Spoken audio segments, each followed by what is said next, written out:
జగన్ అనే వ్యక్తి, వైఎస్ఆర్సీపీ అనే ప్రభుత్వం ఇంకొక 5 ఏళ్ళు గన పరిపాలన చేసిందంటే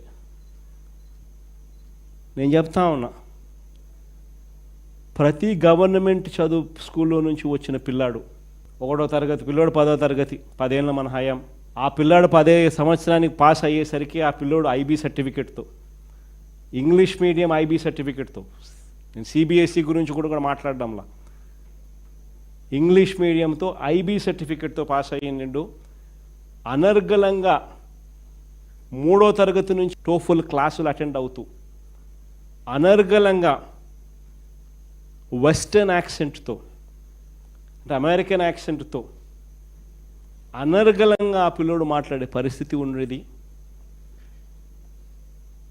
8వ తరగతి పిల్లాడికి, ప్రతి పిల్లాడికి 8వ తరగతికి వస్తానే పిల్లోని చేతుల్లో ట్యాబులు కనిపించే పరిస్థితితో ఆ పిల్లాడి చదువులు,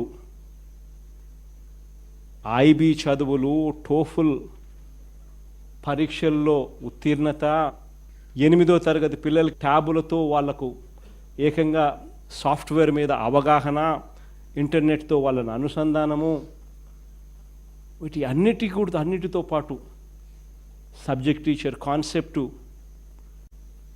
ఇవన్నీ కలిపి అసలు ఆ పిల్లాడి ఏ స్టేజ్లో వచ్చేవాడంటే, అసలు ఉద్యోగాల కోసం ఆంధ్ర రాష్ట్రం ఒక గేట్వే అయ్యేది.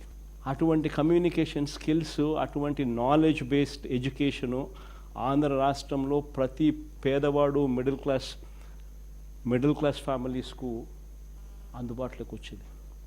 విద్యారంగాన్ని పూర్తిగా నిర్వీర్యం చేసింది.